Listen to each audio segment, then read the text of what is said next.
tingin ko, malamang sa alam niyo na. Ako na lang ang hindi nakakaalam. Yan palang Chinatown sa Binondo. Sabi nila, yun pala ang pinakamatandang Chinatown sa buong mundo. Way back 1500 pala yan. Meron na yan. Eh, kaya yung mga Chinese cuisine, mga lutuing diyan natin namana. Mapa Mandarin, mapa Cantonese, ang sasarap ng pagkain diyan. Pag sinabi mong Chinese food, Binondo, walang tatalo. Kaya ngayon, eto medyo Cantonese style ang gagawin natin. Eto ang ating isda. Sa atin daw, ang tawag dito, apahap. Napakagandang isda. So medyo may kalakihan. Eto nga parang halos ayaw nang kumasya doon sa aking steamer. Pero etong plate na to, design talaga sa aking steamer. Pakikita ko sa inyo mamaya. Ang importante dito, ito yung napakasimpleng lutuin. Walang gaano, Ricardo. Napaka-delicate ng meat ng isda na to. Kaya ayaw nilang timplahan ako ano-ano. Mas maganda daw is simpleng timplahan lang itong apahap.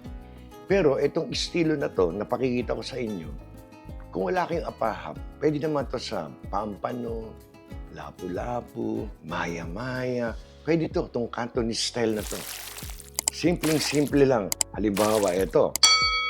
Nilagyan ko ng gilit na yan. Ayan, dinamihan ko. May kalakihan yung isda Ang gagawin natin ngayon, pakikita ko sa inyo, nilagyan ko na ng konting asin lang yan. Wala nang iba. Konting salt lang kasi later on, meron tayong sauce na ilalagay dyan, ibubuhos. Pakikita ko rin sa inyo.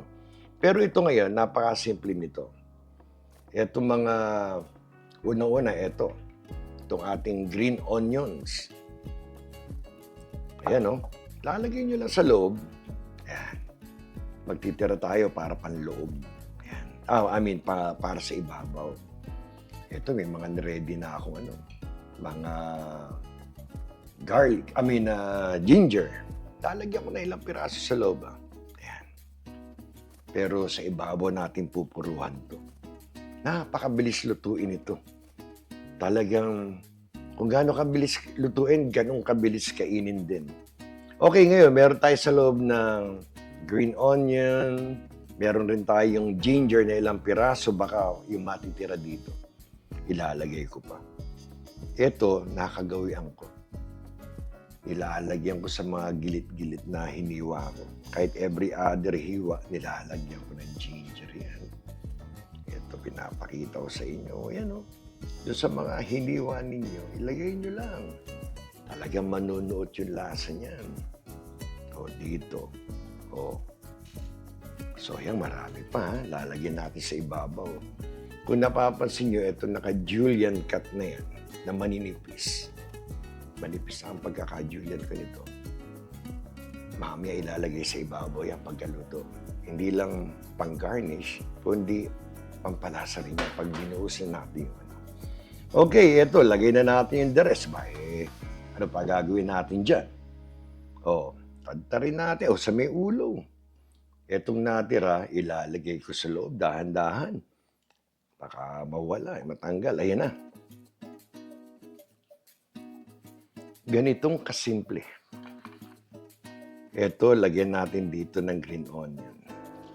Alam nyo, ganito lang to. Salt lang to, Alam ko, mahirap din daw maghanap ng apahap sa Pinas. Pero available, ma'am. Lagi daw meron naman. Ganito kasimple. Ang gagawin natin. Nilagyan ng konting salt, ginger, green onion. I-steam na natin to. Then pakita ko sa inyo kung ano yung sauce na bagay dito. Pagbalik ko, i-steam na natin to. Okay? Che-checkin natin ngayon. Kaya kailangan magandang pagkaka-steam. High heat talaga. Kasi orasin natin to. Napansin niyo aking steamer, kung kayo magtatanong, ito yung nabili ko lang sa Amazon, korting isda na agad. At yung kanyang takip, parang dome shape, kaya nakikita niyo sa camera, tumutulay yung mga pag nagko-condensate na, ayan bumabalik. Though, nalalagyan pa rin ng tubig, pero very minimal. Kasi nga, ayan parang tumutulay yung mga tubig. Buksan natin, ha. Teka, baka mainit to. Eto yan. Naku, ganda, Yan na ang shape niya. So, ilagay ko muna to dito, Ganda siya. Ang maganda dito sa nabili ko, may kasama na siyang platter na ganito. Dalawa. At the same time, may ganito na. Ang hirap magbaksak eh. Basta ingat lang, kahit kayo ay may ganyan parang special na tong, ingat pa rin. Medyo alalayan nyo lang. Alam mo, yung isda ko halos kung isang kurot na lang, hindi nakakasya eh. Okay. Tatakpan ko siya uli. At oorasan natin kasi baka ako rin maligaw. Kasi ito ay i-steam natin ng mga 15 minutes. After 15 minutes, testingin natin yung laman. Pakikita ko sa inyo kung paano tinetesting kung luto na. Ayaw nyo namang ma-oversteam, ma-overcook to, magiging medyo tough or medyo maganit ng konti yung laman. So in about 12 to 15 minutes, babalikan ko kayo, checkin natin. Almost 14 minutes. Parang gusto kong checkin. Nakita niyo yung tubig nung yun, dahil nga yung shape ng cover nung yung mga steam tumutulay papunta sa gilid. Though marami siyang tubig sa platter, I think yun yung mga katas ng isda mismo. So checkin natin bago mag 15 minutes. Ingat lang at mainit. Ayan ganda. Lakas ng ating So, ganito ang pag-check nito Halimbawa, tanggalin nyo ng konti. Ito, yan. Checkin nyo lang kung yung laman, ito lang ginagamit ko. Kung yung laman, madali nang humiwalay, sa tinik, sa pinakabuto, yun ay luto na. Kasi pag hilaw pa, talagang nakadikit sa pinaka-tinik yung laman. Tulad dito, Medyo mainit. Ingat kayo, Ayan, Kung nakikita nyo sa camera, ayan, medyo umihiwalay na. Siguro to, ayan. Siguro another 2 to 3 minutes, ayoko kasing i-oversteam. So, mga etong aking apahap or sibas is 1.2 kilograms or nasa 2.7 pounds. So, pag yan ang size na nyo, at least mga 18 minutes. Kasi may kalakihan. Takpan natin, we'll give it another 3 minutes. So, all in all, 18. Ito, bumabalik na uli yung steam. Naka-high tayo, High steam. So, I'll be back in about 3 minutes. Titignan ko na. Ayokong ma-overcook Napansin nyo, kung makikita nyo sa overhead cam, mas nagtubig na yung yung isda natin sa platter mismo, dumami na. So, ayan na, bubuksan ko na. Ingat ulit. Alam niyo, nakachamba ako dito sa steamer na to. Galing ng takip niyo. Talagang, makita niyo, tumutulay yung steam sa mga gilid. Susubukan ko to, gagawa ko ng everlasting ng mga taga-Marikina.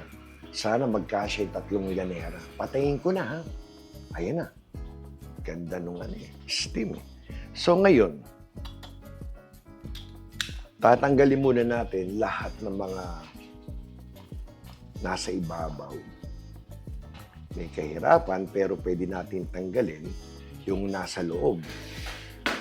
Medyo iaangat natin. Ayan. Tanggalin nyo lang. Pag ready ng hanguin, pakikita ko sa inyo. Tanggalin ko muna yung mga Para akong doktor. Sinungkit ko yung mga nasa loob ng isda. Pero natanggal ko, ito na lahat, Ayan, tanggal natin. Para pag-unboss natin. Ngayon, ito ang medyo may kahirapan. Buti na lang, itong nabili ko, may ganitong tong nakasama. Kasi yung mga sabaw ng isda na yan, medyo itatagilid nyo lang ganyan. Aalalayin nyo pa rin kasi baka dumaplis. Kumbaga sa bilyar baka tayo tumapyok. O, ayan. So ngayon, ayan, natanggal ko na yung mga sabaw-sabaw. Pero inaalalayan ko pa rin. So ilagay natin, i-safety natin to dito. Ayan. Naka-safety na yung ating isda. Pagbalik ko, isa-set up ko naman. Mabilisan lang to. Pag halo-haloin nyo lang yung mga soy and kung ano pa, sabay ibubuhos natin. Kasi masarap to pag yung mainit pa. Lalo pag sinerve mo, bagong steam. Balikan po kayo. Ito, yung ating sibas or apahap. Itong aking Kikkoman soy sauce. Any soy sauce will do. This is half cup ang inilagay ko dito. Muna. Kasi isang isda lang naman ito Ngayon, ako, kita nyo, nagsusukat na ako Itong ating sugar, this is 3 teaspoon. Ito lang sana, pero masarap, medyo matamis. Ayan. Again, 3 teaspoon yan. Lalagyan ko lang to ng 1/4 cup na tubig para ma-dilute ng konti, para hindi naman purong soy sauce. Ito. Yung mga tinatabi ko mga pang-measure, nagamit ko para huwag tayo maligaw. Para 1:2 ang kanyang ratio. Ngayon, haluin nyo lang ng konti hanggang ma-dissolve ang asukal. Yan, mabilis namang ma-dissolve yan. Ang isang pampasarap dyan, etong sesame oil, yun ang magdadala dyan. So siguro lalagyan ko lang ng mga, not drizzle, more than that, siguro half teaspoon. Ayan. Ngayon, etong wine, Chinese cooking wine, kung wala kayo, huwag na kayong mga problema. Added taste and smell, pero kung wala naman, pwede ring wala. So, ayan. Maglalagay lang ako siguro, pwede na dito ang parang 1 teaspoon lang. Ayan. Baka malasing naman tayo, pero ang bango nung wine. Kung meron kayo, why not? Kung wala naman, okay na rin. So, ayan, haluin nyo lang hanggang ma-dissolve yung sugar. Ibubuhos nyo lang to. Ayan, hindi nyo na kailangan lutuin at napakadali. Itong ating fish na in-steam, mainit pa rin. Ang una nating ilalagay, itong manipis na pagkaka-julienne cut na ginger. Yan ang lang sa ibabaw. Yan. Kahit pa bala-balahan rin. Dito lang. Kasi pag nabuhusan yan, ayan, nai-steam din yung ating mga ginger. Ang ganda, sarap niyan. Tapos ngayon, ang isusunod nyo naman dyan, ito namang green onions. Hiniwa ko rin ng pahaba na manipis. Ayan. Lagay natin sa ibabaw. Ayan. Yung gandang tignan, para kayo nasa restaurant. Magugulat ang mga Ganda naman ang aming dinner. Ayan. Ito na ngayon. Lagay natin ito dyan. Itong ating mixture. Ayan. Ang bango ng sesame oil talaga. Yun ang magdadala dyan. Ready na to. Medyo lalagyan ko lang ng konti sa ibabaw. Ayan. Tapos lalagyan nyo ng konti sa mga gilid. Sisip-sip yan. Ako. Ayan.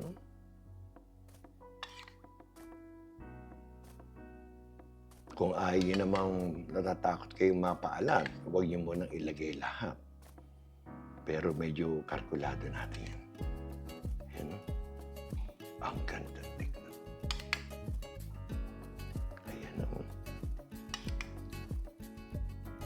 Okay. Halos kalahati ang ititira. Ayan. Ito yung kalahati ng mixture natin. Ang ganda. Napakasarap nito. Isa sa mga paborito namin. ipapakita ko sa inyo. Napakaganda ng ating ano. Ayan. Yan ang ating steam apahap or sea bass dito sa amin. Ayan. Napakaganda. Tumatabing itong akin. Okay. So, yun ang ating pinaka-plating na rin. Kaya tayo ay magpapaalam na. Dahil tayo ay may napakasarap na ulam. Muli, isa na namang mapagpalang araw para sa inyong lahat. Salamat sa Diyos. Tayo may masarap na ulam.